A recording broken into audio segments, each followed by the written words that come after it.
welcome to the Megacast. I'm Tyler Kieft in the studios of our flagship station, Civic Center TV and 89.3 Lakes FM. In addition today, as always, we're also joined on Birmingham Area Municipal Access. Those TV channels, Comcast, Channel 15, and AT&T, Channel 99. You can also find us on Channel 10 and on AT&T, Channel 99. In Waterford, on the Media Network of Waterford, and in Orion Township and Lake Orion on the Orion Neighborhood Television. Find us online, civiccentertv.com. Click on our Watch Live link. That's at the top of the page on your computer web browser and in the left margin drop-down menu of your screen on your mobile phone. You can also find us on our Facebook pages, facebook.com/civiccentertv15 and facebook.com/lakesfm, as well as on My Michigan TV or MyMy. Go to mymytv.org to learn more information. mymytv.com to learn more information. That's mymytv.com to learn more information about all the programming over at My Michigan TV, as well as how you can download their free smartphone and smart TV app. Again, mymytv.com. And you can learn more information about all of our partnering television, radio, and web outlets by going to our website at civiccentertv.com and clicking on our Megacast link. There we have direct links to every single one of our partnering stations that joins us every day, live and live to tape, and we also provide you access to all of our full shows and every interview that we do on this show on demand. Again, civiccentertv.com/megacast. Then over on our coronavirus page, we have important links that will help you learn more about COVID-19 and keep up to date with this pandemic from the Centers for Disease Control and Prevention, the state of Michigan, Oakland County, and many of our local municipalities here in the Oakland County area where we originate our broadcast. Again, that's civiccentertv.com/coronavirus, where we also post our top headlines each and every day on the show. And today, as we head into the holiday weekend, a lot of people looking for some other activities to do outside of the holiday, and many may go down to the casinos. But amid a surging COVID-19 situation here across the state of Michigan, many Detroit casinos are considering or will reinstall mask mandates. This is from the Detroit News. If you want to gamble, Detroit's 3 casinos would prefer you do it with your cash, not with your health. MGM Grand Detroit, Motor City Casino, and Greektown Casino have all reinstalled mask mandates effective at noon on Tuesday after the state last week issued a recommendation, but not a mandate, for anyone over the age of 2 to be masked up indoors amid a surge of COVID-19 cases. MGM Grand Detroit and Motor City Casino hotels made announcements on their website and via email to customers. An operator at Greektown Casino said it as well, and they are bringing back the mask mandate, and a spokesperson confirmed such decision. Quote, MGM Grand Detroit remains committed to health and safety of our guests and employees, said David Sy, Midwest Group President for MGM Resorts International, in a letter to casino guests on Monday night. Sy continued on by saying, to prepare for your visit, please wear a face mask at all times unless you are actively eating or drinking, and closed quote.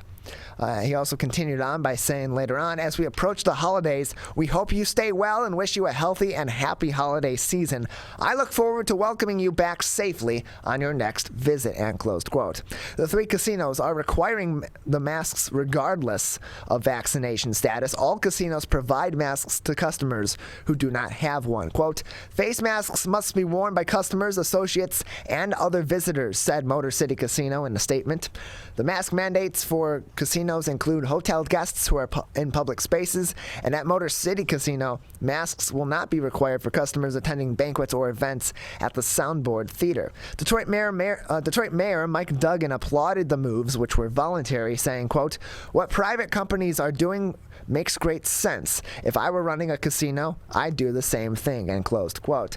Detroit's 3 casinos shut down for several months starting in March of 2020 amid the early wave of COVID, missing out on hundreds of thousands of dollars in profits. They reopened in December of last year with strict health measures in place, including mask mandates and no more smoking indoors. Mask mandates were lifted in June, and most customers have not worn them since. The smoking ban has, however, remained. The 3 downtown casinos reported $114.1 million in revenue for October, with the state taking in $9 million in taxes and the city of Detroit taking in $13.8 million. In the same period, Michigan's online gambling and sports betting operators reported $134 million in gross receipts, with nearly $21 million in taxes going to the state and $6 million to the city of Detroit. Online gaming in Michigan was legalized in January. That full article from the Detroit News posted on our website, civiccentertv.com/coronavirus. Also making headlines once again in the news, the Michigan Independent Citizens Redistricting Commission. Bridge, Michigan did a really nice analysis of how incumbents may be affected by many of these proposed maps, none of which are official or have been implemented just yet by the Michigan Independent Citizens Redistricting Commission. In the State House, Flint is represented by Democrats Cynthia Neely and John Cherry, even though they live less than 3 miles apart within the city. But starting next year, they would be consolidated into the same district according to all 4 maps currently under consideration by the Michigan Independent Citizens Redistricting Commission. The Reverend Alfred L. Harris of Flint called those proposals, quote, a disgrace, end closed quote, and he worries that Flint, a city that's 54% black, would be without a black representative in the state house. Neely is also African American. Quote, I mean, that's just backwards, end closed quote, Harris told Bridge, Michigan. Similar changes could come next year throughout Michigan, as up to half of the seats in the state house and Senate next year could have new representation because of redistricting and term limits, according to a Bridge, Michigan analysis. Legislative districts are redrawn every 10 years after the completion of the United States Census. This is the first year an independent panel, rather than politicians in office, are drawing the districts, and it's clear that the group's 13 members didn't take incumbency into consideration. The commission is weighing 15 total maps, and the public can comment on them now until December 28th, when the panel is expected to adopt districts for the state legislature and Michigan's delegation to the U.S. House of Representatives. Bridge, Michigan analyzed the commission's maps, compared them to current addresses of lawmakers, and found that there are up to 36 proposed state House and Senate and U.S. House districts without an incumbent when the maps take effect in 2022. Similarly, the commission has created as many as 11 districts where state lawmakers would be facing either having to move or going up against each other. In Saginaw County, for instance, Representatives Rodney Wakeman, a Republican from Saginaw Township, and Amos O'Neill, a Democrat from Saginaw, would live in the same district in 3 of the 4 proposed maps. They, however, live less than 5 miles away from one another currently. The proposed changes are far more sweeping than previous rounds of redistricting, which were controlled by the party in power in the State House of Representatives and Senate in Lansing, and resulted in some of the most Republican gerrymandered districts in the entire United States. Much of that process was behind closed doors, but ultimately had to be approved by an open vote of the legislature, and the districts had to abide by a framework established by the courts. Some of those old rules do remain, such as drawing lines that keep county boundaries intact. Some of those older rules, such as those rules involving keeping county boundaries intact, no longer apply with the Independent Citizens Panel. Nor does the commission have to worry about wooing incumbents to vote for the new districts. Unless dozens of legislators intend to move, any of the 15 proposed maps could lead to an influx of inexperienced lawmakers in the legislature. Bridge, Michigan's analysis found that no fewer than 55 seats in the 110 district House will have new representatives next year, 24 because of term limits, compared to 18 who didn't seek re-election in 2012. In the 38-seat Senate, at least 17 districts will have new senators, 6 because of term limits under the new maps, compared to 10 in 2014, the first election after the previous redistricting occurred. Quote, when you have a lot of people that come in, there tends to be a lot of sort of ideological fervor and not a lot of expertise about how to accomplish stuff, said Adrian Hemmond, a Democratic strategist to Bridge, Michigan. The new maps would appear to increase the Democrats' chance of flipping the House or Senate based on vote tallies from 2020 and 2016's elections. The congressional delegation, which is now 7-7, also may have a slight advantage for Democrats. This is a significant change. Republicans have had the majority in the legislature for years, despite sometimes getting fewer overall votes than Democrats in some elections. Already, however, lawmakers have said they will move because of redistricting, including Representatives Dingell and fellow Democratic U.S. Representative Elissa Slotkin of Holly, even though U.S. House members are not required to live in their districts. State lawmakers, however, are required to do so, and Senator Rosemary Bayer said that she may move to an open district just northwest of her home in Beverly Hills in Oakland County, rather than face fellow Democrats Bullock or McMorrow. Senator Bayer said, quote, "Part of our major goal has to be, and I can't decide if it's number one or number two, but making sure that we win enough seats in Michigan and flip the Senate. So none of us want to run against each other." There are open seats as well. A big roster change in Lansing could create challenges, said Megan Reckling, a GOP strategist who also serves as the chair of the Livingston County Republican Party. In a city already marked by gridlock, next year's legislature may have to allocate billions of dollars in infrastructure through COVID-19 relief funds or consider whether to tighten election laws. Quote, "When we have such a large turnover and you have a lot of legislators in both caucuses that don't know the legislative process, that puts a lot of power in the hands of staff and the people who have been in Lansing significantly longer than the legislators themselves," said Reckling. Sorry, I just got a little gabagool right there. Bernie Porn, a longtime Michigan pollster who worked with Democrats in the 1980s and 1990s redistricting cycles, told Bridge, Michigan, new people could mean the candidates have to work harder to get votes. Porn said eliminating partisanship is one of the reasons why voters approved the 2018 constitutional amendment that created the Independent Commission. The only way to get around partisanship is to have many competitive districts where candidates have to try to appeal to both their own party and independent voters in order to win, said longtime Michigan pollster Bernie Porn. Regardless of incumbency or new faces, all of the proposed maps are already creating conversations among lawmakers regarding fundraising. It is clear that the next election cycle could be one of the most expensive in the state primaries, primaries, Reckling said, are the ones to watch closely. That full article from Bridge, Michigan, with even more analysis, candidate to candidate, district to district, and going a little bit more in depth about each of these maps and how they could affect the redistricting and certainly the incumbents, which is what the focus of this article is. It's posted to our website at civiccentertv.com/coronavirus. Highly encourage you to click on the link, click on the headline that we have posted there, or click on the thumbnail picture just in the left margin of that screen, both of which will take you directly to this Bridge, Michigan article so that you can learn more information and read the article in full and support local journalism. Lastly, making headlines at civiccentertv.com/coronavirus in downtown Detroit, the City Council has okayed a new transit center at the old State Fairgrounds site. This is from the Detroit News. Plans to preserve historic structures for a new transit center at the former State Fairgrounds site will move forward in the city of Detroit. Council on Tuesday approved a new $18.6 million price tag for the future transit center, which includes plans for an outdoor park and renovated historic structures to replace the current bus hub at Woodward Avenue just south of 8 Mile.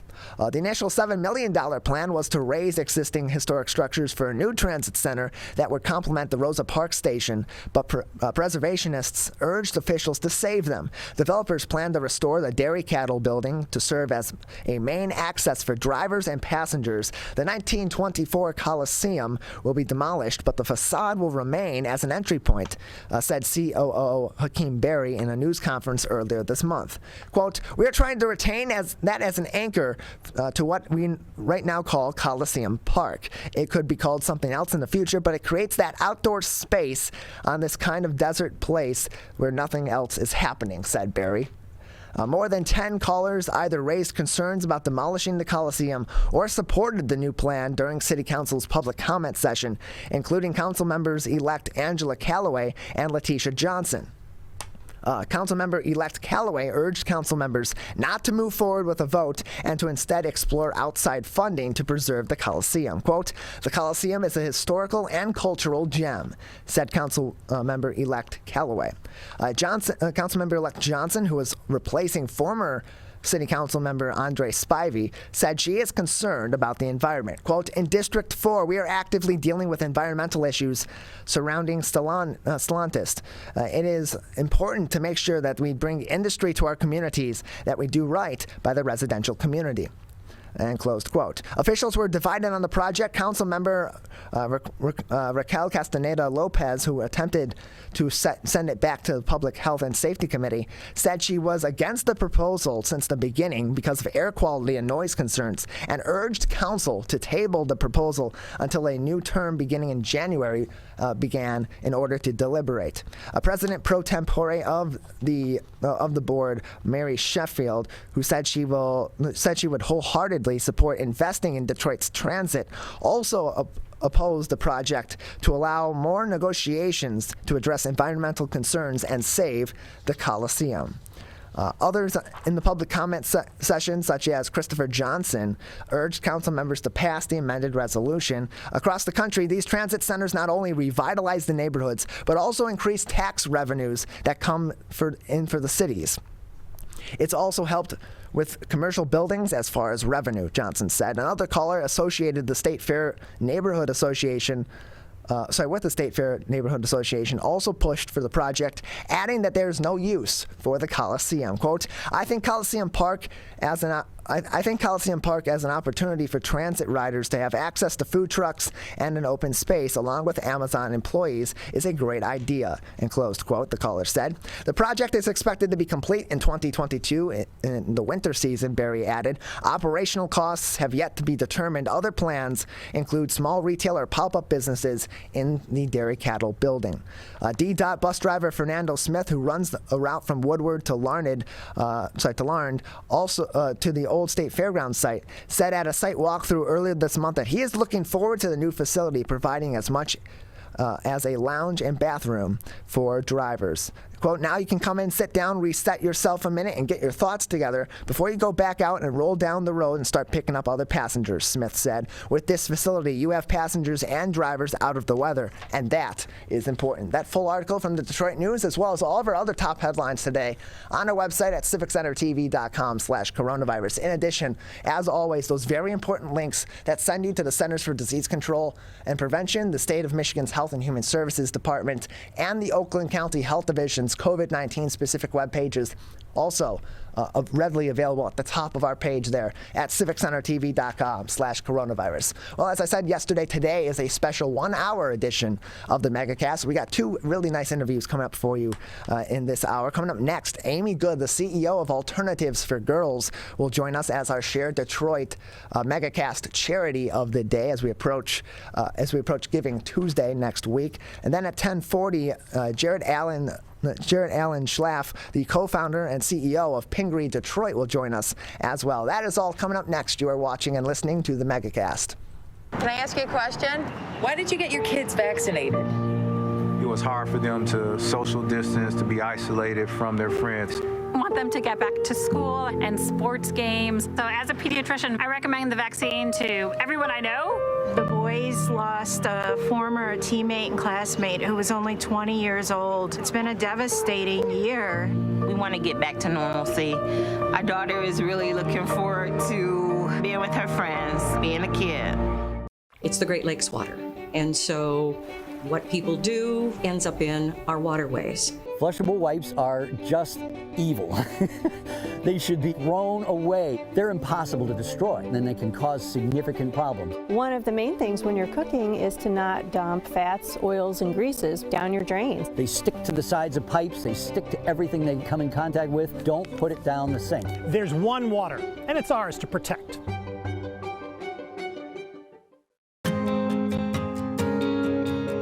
When times get dark, we can't see the help that's all around us. When you don't know where to turn, let 211 be your guiding light.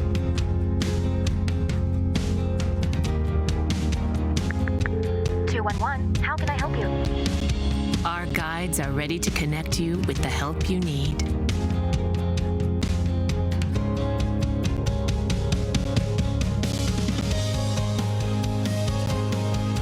For help with food, resources. Call 211 or visit 211.org. 211. Get connected, get help. We may come from different organizations, but we work together to protect the Huron River for everyone. Neighborhood storm drains carry water directly to local creeks and streams. No filters, no treatment. Storm drains also help reduce street flooding when it rains. So clearing storm drains and the areas nearby of trash and leaves helps keep them for rain only. It is easy to do your part by adopting a storm drain. Find a storm drain, check it, and clear it every month. So keep storm drains for rain only. There's one water, and it's ours to protect. If you are struggling to afford your internet bills during the pandemic, there's a temporary government program that may be able to help. It's called the Emergency Broadband Benefit, and it provides up to a $50 monthly discount on your broadband bill to qualifying households. Find more information about the program, including if you qualify and how to enroll, at fcc.gov/broadbandbenefit or call toll-free at 833-511-0311. A public service announcement from 89.3 Lakes FM. Welcome back to the Megacast. I'm Tyler Keefe here in our studios in West Bloomfield Township. Although we're broadcasting all throughout Oakland County, and you can find out all the different places that we're broadcasting live and live to tape on community television and radio stations, as well as all throughout the state on My Michigan TV by visiting our website at civiccentertv.com/megacast. Joining us now is the CEO of Alternatives for Girls, Amy Good, joining us as our Jarret Detroit charity or nonprofit of the day. Amy, thank you for being with us today. Thank you for having me. Appreciate it. So tell us a little bit about Alternatives for Girls. What services does your organization provide, and who do you serve? Sure. We serve girls and young women who are experiencing homelessness or otherwise at risk, including those who are involved in sex work, victims of sex trafficking, including young girls who are at risk in one way or another, living with their families, particularly. That program is particularly in Southwest Detroit. We provide a range of services, including shelter, short-term emergency shelter, runaway shelter, transition to independent living program, and subsidized supportive housing for those who have experienced homelessness. They can be pregnant or parenting, or both, or neither. We do street-based work. We drive around the streets, work with girls and women of any age who are out there on the street. We just let them know about services that are available to them, and we help them in very concrete ways right there on the street side, providing crisis intervention and other kinds of concrete ways of helping. So how did this organization begin? What's the origin story of Alternatives for Girls? We are 34 years old and counting.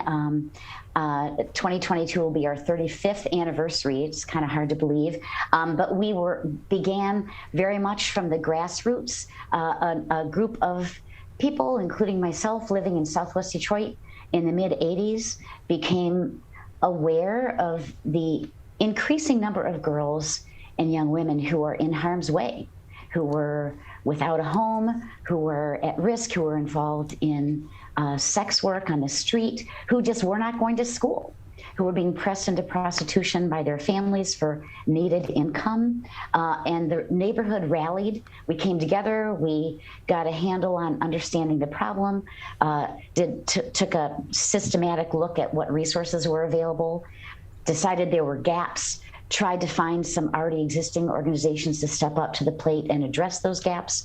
That wasn't going to happen, so we did it ourselves. And we did it initially without any money. We actually started the shelter in St. Peter's Episcopal Church, right across the corner from Tiger Stadium on Michigan and Trumbull, with just volunteers. And eventually we were able to find some funding, and we've grown steadily since then. We're joined by Amy Good. She is the CEO of Alternatives for Girls, joining us today on the Megacast. You can learn more information about the organization by visiting their website at alternativesforgirls.org. Again, that is alternativesforgirls.org. And so, Amy, the pandemic has affected different nonprofits and different charities in different ways, and whether it be their financial situation or the services that they provide, how they provide those services, or new services that they've had to provide. In terms of Alternatives for Girls, how has the pandemic impacted the services that you provide or changed the direction of your organization? That's a great question, and I have to say all of the above. It's been a very tough year and a half, a year and 2/3, I guess, at this point. As one can imagine, those we serve, who, especially those who are experiencing homelessness, are so vulnerable to a pandemic situation like this. They don't have a safe place to shelter. They don't have access to health care. They don't have access to anything but public transportation. They are moving from house to house. They are exposed in so many ways, and they generally have chronic health issues as well. But those that we serve have been affected just tremendously. Also, the girls who are living with their families in Southwest Detroit, who we serve, are affected as well. Many of their families have worked in the frontline kinds of jobs where they're very much exposed. There's been a great deal of loss and grief among our community back, early on, and now again. Many lost their jobs, and so poverty, became an increasing issue. We have pulled out the stops. We have taken lots of steps to make sure everything is safe in our building. Of course, one cannot operate a shelter or a crisis center or street-based work remotely. We haven't missed a beat. Our heroic staff have been there day in, day out, nights. We've opened up all of our conference rooms to become bedrooms. Some shelters have closed. We cannot close. We're the only ones serving the population that we serve, and that was never a question. But we've had to, it's been a very expensive year. We were able to keep the virus out of our shelter until last November, a year ago. And then we started having some outbreaks. Fortunately, nobody's become seriously ill, but we've had to spend a great deal of resources providing PPE and extra cleaning protocols and making sure all of the girls living with their families are connected to the internet so they can participate in school. And just keeping everybody safe and healthy, keeping the staffing going. We've basically hung in there as a wise person that I know says, we aren't just trying to get through this, we're trying to live through this pandemic and, appreciate the opportunities for new connections and lessons and resources and being resourceful. So yes, it's had a huge impact on our organization and those we serve. We're joined by Amy Good. She is the CEO of Alternatives for Girls. Learn more information on their website at alternativesforgirls.org. And so, Amy, are there volunteer opportunities or mentorship opportunities available that are open to members of the community to help your organization out? And if so, in what capacity are those opportunities available? Yes, and thank you for that question. We depend greatly on volunteers, and we need volunteers. We are in the middle of a drive right now recruiting mentors. We need mentors in all of our programs, particularly for those in our prevention program, the younger girls that we serve from elementary school all the way through high school, with the focus on helping them succeed in their education, prepare to graduate, and then go on to education beyond high school. We need mentors who will focus on that educational journey. We need mentors for those in our shelter. So we need mentors in lots of different capacities.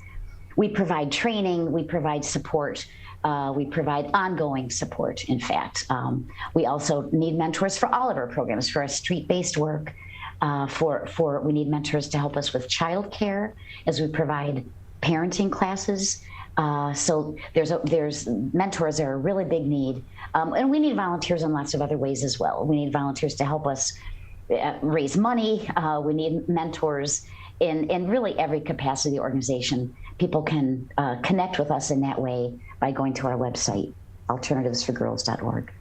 We're joined by Amy Good, the CEO of Alternatives for Girls, joining us on the Megacast, our Share Detroit charity and nonprofit of the day. As we approach Giving Tuesday next week, we'll have a Share Detroit charity or nonprofit that they support with us every Monday, Wednesday, and Friday now through the end of November, joining us in our 10:20 a.m. slot. You can learn more about Alternatives for Girls by visiting their website at alternativesforgirls.org. And so one of the programs that your organization operates is So Great Detroit, but so as in like a threading, so S-E-W. Tell us about So Great Detroit and what that program's all about. We are very proud of So Great Detroit. We're proud of the volunteers who run the program, and we're proud of the girls and women who are participating in the program. It's a social enterprise program. It's a job skills and employment program. It's very small but mighty. Those who participate have learned, they learn sewing skills, they learn basic employment skills. They start from scratch. We have sewing machines, and we have wonderful volunteers who are very patient and work with them through each level of skill as they master each level of skill by demonstrating their products that they have sewn. They can graduate to the next level of skill, and eventually they can get to the point where they can be hired and be part of our staff and be a trainer. They produce a range of items for sale and sell those items through many different partnerships with boutiques, the DIA, lots in craft fairs, and they earn a wage in the process. So it's small but growing. And we're very proud of those who have overcome a great deal to establish themselves as sewers. And they take those skills and go a long way with them. Sometimes they get industrial sewing jobs. Sometimes they just continue to sew items for their friends and family for sale. It's a very important program and growing. We're joined by Amy Good, the CEO of Alternatives for Girls, joining us on the Megacast. And so, Amy, at this point in time, what are the greatest needs right now for your organization to continue to provide the outreach, the prevention, and the shelter services to the women and girls that you currently serve? Money, of course, always is a great need that we have. The demand is always greater than our capacity in all of our programs. We, as I mentioned before, we need volunteers, especially mentors, in a lot of different capacities. We need volunteers of all kinds. And when it comes to items, if people look at the Share Detroit, you'll see lots of different items that we need. We need baby items always. The consumable kind that we go through, like diapers and clothing and other supplies for babies. This very day, for example, we have 9 babies in our shelter. We need the whole range of items and formula and diapers and everything that one needs to care for a baby, toys. We need all of those items. We're joined by Amy Good, CEO of Alternatives for Girls, a Share Detroit-supported charity and nonprofit, joining us today on the Megacast again, now through November 30th, every Monday, Wednesday, and Friday, not including Friday of this week, of course, as we will be off the next 2 days from our regular shows. We'll be joined by a Share Detroit charity or nonprofit at our 10:20 slot as we approach Giving Tuesday. We're joined currently by Alternatives for Girls CEO Amy Good. You can learn more information about their organization by visiting their website at alternativesforgirls.org. And so in terms of your relationship with Share Detroit, how does a partnership like that for a nonprofit, for a charity like yours, to be able to do what you're doing in the community, how are partnerships like Share Detroit critical to your organization to be able to raise awareness of what you do in the community and then not only attract volunteers, but also attract donors and people to support your organization in a number of different ways that are needed at all times of the year? Right. Share Detroit, I think, is a genius idea. It does exactly what is needed in a community like ours. It connects needs with resources and with people who have resources. So it raises awareness, not just of our needs, but of our work. and the services that we provide. We really depend on word of mouth as well as our written material, but in particular on word of mouth to spread the word that we are here for those who are facing or know someone who's facing homelessness, who are victims of sex trafficking, who are otherwise at risk. We need people to know that we are here. But Share Detroit is a simple and efficient way to communicate our needs to people who are interested in helping out, whether it's through donations, volunteering, attending our events, purchasing items on our wish list. It's so accessible, and it brings that information to people who otherwise would not have access to it. So we are really pleased to be part of Share Detroit, and it has been a big help to us in lots of ways. So Amy, at this time, are there any specific projects that your organization's working on that they're specifically looking to fund or to put more power behind at this time? Yes, I will share with people about our workforce development project. This is something that's fairly new for us. One of the things that is very important to those we serve, once they get beyond the crisis that may have been the trigger that brought them to us, they need to plan for their future. And once they get safe and stable and well, we have to work with them to get their education back on track and to work toward employment with a future, employment with which they can support themselves, and if they have children, their family, and work that has a ladder, a career ladder, so that they can continue to learn and grow and look forward to stability, and in many cases, rising out of the poverty that they've lived in prior to that point. So our workforce development project pulls together employers who are willing to work with us and to employ our participants, who, knowing that they have the support of our caseworkers and the whole staff behind them. We need employers who provide training and who are offering opportunities with not just a livable wage, but also a future. And so our workforce development project pulls together connections with job training, with employment opportunities, and helps prepare and connect our participants to those job opportunities that are a good fit for them. So that's a relatively new project for us. We got some initial funding, but it is just that. And that's something we need not just support for financially, but we also need partners. We need mentors, and we need employer partners, and we need job training partners. So I really appreciate the opportunity to spread the word about that.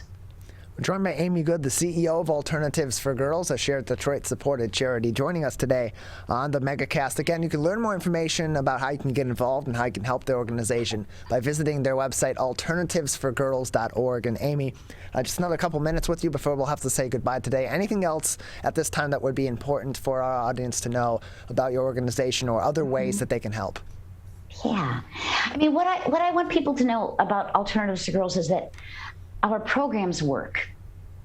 Most of those we serve find their way to employment or are employed and or in school, in many cases both. For example, we had 22 young women graduate from high school last spring, and 21 of them were college bound. I want people to know that donations and investment of time and resources and person power to Alternatives to Girls are used well, and they make a difference in the lives of the girls and women that we serve. Well, Amy, we thank you very much for joining us and telling us more about all the programs that you do to help support girls and women in need in our local area. Thank you very much. Thank you again for having me. Appreciate it. Again, you can learn more information about Alternatives for Girls, and including ways you can get involved through volunteer and mentorship opportunities, as well as how you can donate and help them in other ways by visiting their website, alternativesforgirls.org. We're going to take a quick break. On the other side, we will cap off today's edition of the show with the co-founder and CEO of Pingree Detroit. Jarret Alan Schlaff joins us next. You're watching and listening to the Megacast. We as Michiganders feel connected to this resource in a way that I think is really powerful. Conservation starts with a caring, committed community. For me, it's peaceful to have a relationship with the river. Every single one of us has a role to make sure that those waterways stay safe and healthy, being careful about what goes down the storm drain. Just even eliminating some of your single-use plastic makes a difference. There's one water, and it's ours to protect.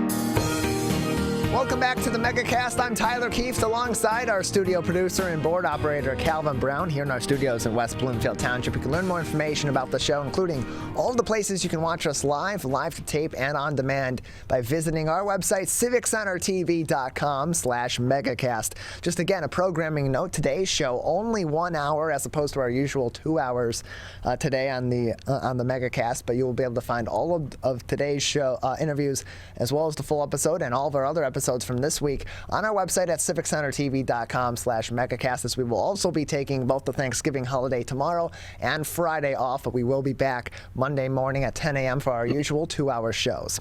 Joining us now, our last guest today, we're pleased to be joined now by Jarret Alan Schlaff. He is the CEO and co-founder of Pingree Detroit, with us on the Megacast. Jarret, thank you for being with us. It's great to be with you and all your viewers today. How are you? Appreciate it. I'm doing well. How are you? Doing good. Good. So tell us all about what inspired you to co-found Pingree Detroit, and tell us about your store. Of course, yeah. So for folks who haven't heard about us before, Pingree Detroit, we are a worker-owned design and manufacturing cooperative right here in Detroit that takes leather upcycled from the auto industry and turns it into everything from backpacks to work folio journals to dog bow ties, pet ties for the dogs and cats. The first sneakers made in Detroit since the 50s, and it all started with this idea, not with a product in mind, but it started with impact as our goal. So back in 2015, when we began, we were finding too many hardworking folks who were looking for opportunity, among them veterans and Detroiters, who were looking for an opportunity to work with their hands, be a part of a mission-driven environment, and create something amazing, inspiring. And so we explored, what can we do, what can we create here in Detroit that it hasn't been done before that we could do better. And that's when we landed on footwear, and that's when we've landed on this opportunity to utilize this upcycled, underutilized material with the leather from car seats and steering wheels. We're joined by Pingree Detroit co-founder and CEO Jarret Alan Schlaff on the Megacast today. You can learn more information by visiting their website at pingreedetroit.com. And what's really a unique aspect of your business is that your products are mostly or entirely that you sell are manufactured by military veterans and civilians as well. How did you come about that idea and then put that idea into motion as a key part of your business? Of course. Yeah, great question. Yeah, so we're proud that our products are all made not just in the United States, but made here in Detroit, Michigan, by hands, by our team of veterans and Detroiters. We're co-owned by veterans and Detroiters. We see such an opportunity, and when we first started, we saw an opportunity to really be led by folks who put service above self. And so it started with both, we were finding folks in the veteran community and in our neighborhoods that were looking for that opportunity. And so we decided when we first got going that was a core part of our mission, was to work with folks, whether they're down their luck or just looking to learn a skilled trade, that we really wanted to create work and be led alongside strong men and women who really put service above self and lead. We're joined by Jarret Alan Schlaff. He's the co-founder and CEO of Pingree Detroit, joining us today on the Megacast. And so tell us a little bit about some of Pingree Detroit's new products and where people can find them as well. Of course, thanks. Again, it's great to be with all of you today. Today, actually, we start our Black Friday sale. So if you go online at pingreedetroit.com, we've got products literally up to 50% off. And what's unique about us is with our company, because we're worker-owned, 77 cents of every dollar in profit goes right back to the veterans and Detroiters on our team. So when you buy our drawstring bag, which is close to $20 off what it normally is, that's going right back in the pockets of our team. That's going to the skilled trades training in the neighborhoods. and that's going to us diverting landfill material. So we've diverted over 12 tons of landfill since 2015 from automotive scrap, quote unquote scrap. We believe in a world where there's no such thing as waste, right? So we make everything from shoes, a good holiday gift, our Corktown coasters, normally $21.99. Those are on sale today. The cork is actually upcycled from production of wine bottles. And then this leather is that suede leather. So you get a really cool gift. It comes with the name of every maker who crafted it. So you'll know the name of the veteran of Detroit who made that piece that you gave as a gift to yourself or to somebody else. From our coasters to our work folio journals, it's a small size tablet. Again, really good for gifts. And everyone knows somebody with a dog, right? We've got our bow ties, the Velcros, American Velcro clips onto any leash or collar. And we have things like our new Whittier wallet, a zipper wallet in the back, cards in the front, our Willow Run wallet, our brand new trifold wallet. So we got room for cash, you got room for cards. And again, everything from our home goods to our pet goods to our accessories are all handmade in Detroit by veterans and Detroiters. And we are doing some steep discounts now until Cyber Monday. So we invite folks to go to pingreedetroit.com. That's Pingree, Detroit.com to learn more. And so tell us more about about your Pingree Detroit shoes there. How are they produced, and where did the idea come from your business to produce shoes and compete with so many other makers, and then also stores in the local area where people can shop for shoes? Sure. So when we were first getting going, as I mentioned, we were trying to identify we want to make something. We want to create this meaningful living wage work. What products would be different? What products would symbolize this kind of, at the moment, we were calling ourselves boots on the ground. And the concept of shoes and boots, we hadn't done shoes in Detroit since 1953. And this kind of symbolism around hard work, making something that lasts, something well made. A lot of shoe production is shifted overseas. And we saw a way to bring it back to Detroit to do something really well and do it by hand. So we're taking about 2.5 days to make every pair of our sneakers, called the Mares. And we named our shoe company, or we named our whole company, I should say, after this guy named Hazen S. Pingree. He was a veteran. He was a shoemaker at one time, the 3-term mayor of Detroit, and a 24th governor of Michigan, who just maximized well-being of the people while he was in service. And so we were inspired by his legacy and actually named our company after him. We're joined by Jarret Alan Schlaff, the co-founder and the CEO of Pingree Detroit. You can learn more information about the business as well as all their products and do some shopping as well on their website, PingreeDetroit.com. Again, that is Pingree Detroit, Pingree Detroit.com to learn more information. And so if for veterans in our local area who may be looking for some work, who may be looking for some opportunities in manufacturing products, how do they get involved with Pingree Detroit to be able to participate in making some of these products that you're selling? Yes, great question. We're always looking for great people. The best way to reach out to us is by emailing us at work, WORK, at PingreeDetroit.com, sending us your resume or some interest that you might have. There's a wide variety of ways to work with us. We're a team of 10 right now, and we're growing. And we're always looking for good people, especially leaders, to come and join our team, from everything from shoemaking to marketing and sales to industrial sewing programs, as well as some other aspects of our making. So yeah, please reach out to us. You can also go to our website and you can connect us on social, but the website, again, is work@PingreeDetroit.com is the best email to connect with us.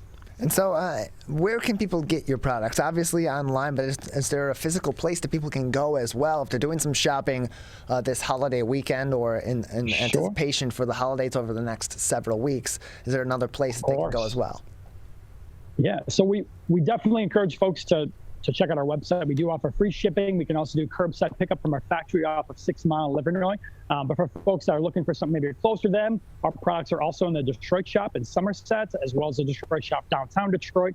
We're at Easter Market in Shed 4 every Saturday this holiday season, as well as some Sundays in the holiday season in Easter Market. And then we also, they can go on our website and they can see, if they click on under the About Us, there's a Where to Find Us, has the stores we're in, it has the locations we're at and pop-ups, and that's another way to engage with us as well, so they can connect with our team further. We're joined by Jarret Alan Schlaff, the co-founder and CEO of Pingree Detroit, joining us today on the Megacast. Again, you can learn more information about where you can get their products and do some shopping as well this holiday season on their website, pingreedetroit.com. And if you're a veteran that's looking for some of this kind of work that you can participate in some of the manufacturing of their products, that email address, as Jarret said, is work@pingreedetroit.com. Again, that is work@pingreedetroit.com. Jarret, just another couple minutes with you before we'll say goodbye today. Is there anything else at this time that would be important for our audience to know about your company, or anything else that you'd like to tell us about new products that may be available this holiday season and people can be on the lookout for? Sure. Thank you again for the opportunity to talk to everybody, and I hope you have an amazing holiday season. We would say that for folks that might not be ready to purchase something today, we'd ask you to go on our website, sign up to our newsletter. It's at the very bottom of our homepage. Also on social media, we're on Facebook and Instagram at Pingree Detroit. And then if you can, share our story with 3 people in the next 3 weeks. It makes a profound impact for us to be able to let folks know that we're out here. We're a small team, so getting out word of mouth is still a challenge. So if you can share our story, it makes a world of difference. Absolutely, and you can share their story directly by sharing their website, pingreedetroit.com, to learn more information, and of course that email, work@pingreedetroit.com, if you know veterans that may be interested in working in manufacturing some of these products for a local company as well. Jarret, thank you very much for joining us. It was a pleasure. Happy holidays, everybody. You as well. Again, that website is Pingree Detroit, PINGREE Detroit.com. And for work opportunities, work@pingreedetroit.com. Jarret Alan Schlaff, the co-founder and CEO of Pingree Detroit, joining us on the Megacast. We're going to take one final break. We'll come back. We'll wrap things up. We'll give you another review of all the places you can go for resources on COVID-19 and other news and information all across the state from us here at the Megacast team. Coming up next, you're watching and listening to the Megacast. Did you know that nearly 3.31 million Americans don't get their annual checkup? Going to the doctor regularly is extremely important and is a crucial factor in maintaining good health. Make sure you are visiting your local doctor often and telling them about any health concerns you have. For more information, contact your local healthcare provider. This message is brought to you by WBHS Digital Media Arts Program and 89.3 Lakes FM.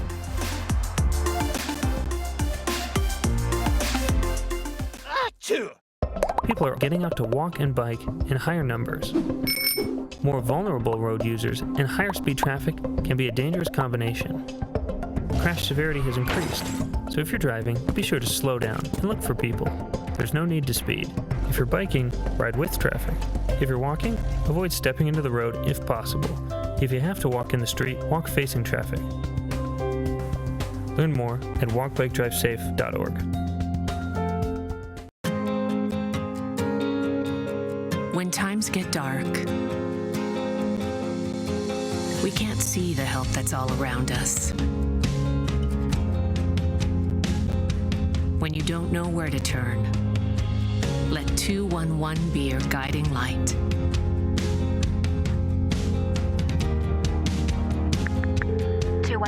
How can I help you? Our guides are ready to connect you with the help you need.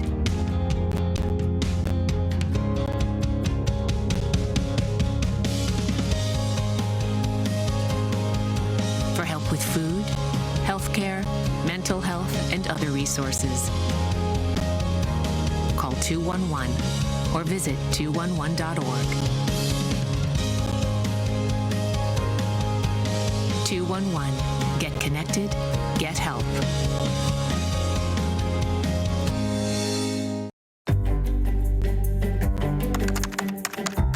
Parents do a lot of worrying.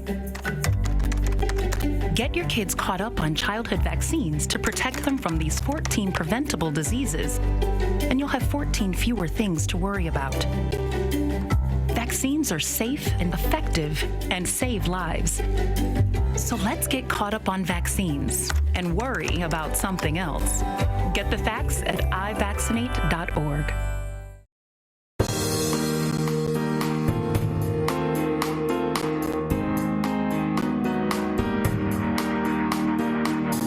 Welcome back to to the Megacast. I'm Tyler Keefe here in our studios in West Bloomfield Township, although we broadcast usually for 2 hours live, Monday through Friday, 10 a.m. to 12 noon.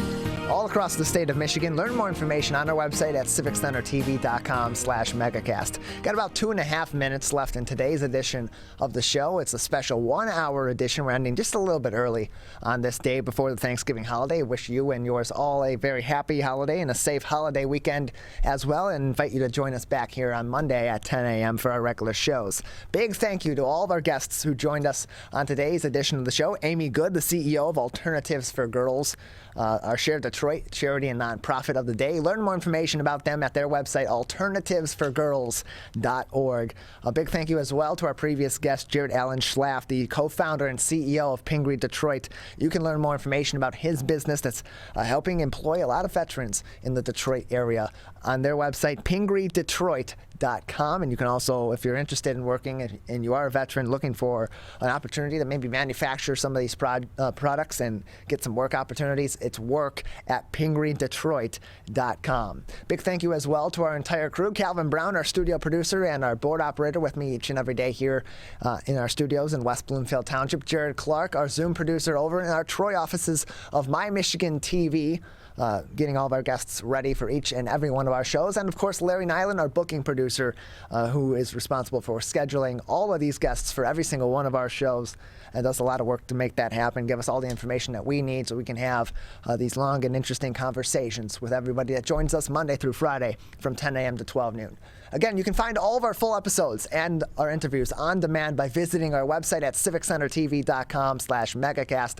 There we also have links that will take you to the websites of all of our partnering television, radio, and other media outlets so that you can learn more information about everything that they do outside of the Megacast and watch and listen to their regular programming and original programming as well. Also, on civiccentertv.com/coronavirus, we have very helpful links from the Centers for Disease Control and Prevention, the Michigan Department of Health and Human Services, and the Oakland County Health Division regarding COVID-19. Very important that you look over those pages regularly, especially this holiday season, so you can learn more about the precautions that you can take to prevent the spread of COVID-19. Michigan is in a really bad spot right now, the worst spread of COVID among all of the United States, and we need to be taking those precautions seriously. So please do that over this holiday weekend.